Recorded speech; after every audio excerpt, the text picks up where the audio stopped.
లోక్సభ ఎన్నికల వేళ కాంగ్రెస్ పార్టీ హామీలను ఇస్తూ ప్రచారంలో దూసుకువెళ్తోంది.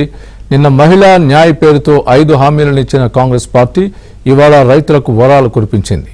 5 అంశాలతో కిసాన్ న్యాయ్ పేరుతో హామీ పత్రాన్ని కాంగ్రెస్ జాతీయ అధ్యక్షుడు మల్లికార్జున ఖర్గే విడుదల చేశారు.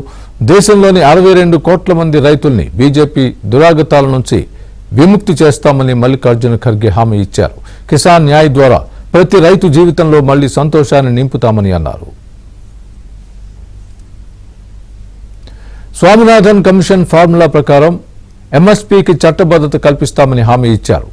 రైతుల రుణాలు మాఫీ చేయడానికి రుణమాఫీ మొత్తాన్ని నిర్ణయించడానికి వ్యవసాయ రుణమాఫీ కమిషన్ను కూడా ఏర్పాటు చేస్తామని అన్నారు.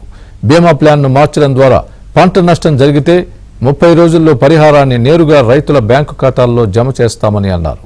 రైతుల కోసం ఎగుమతి దిగుమతి విధానాన్ని రూపొందిస్తామని, వ్యవసాయ సంబంధిత వస్తువులపై జీఎస్టీని తొలగిస్తామని మల్లికార్జున ఖర్గే హామీ ఇచ్చారు.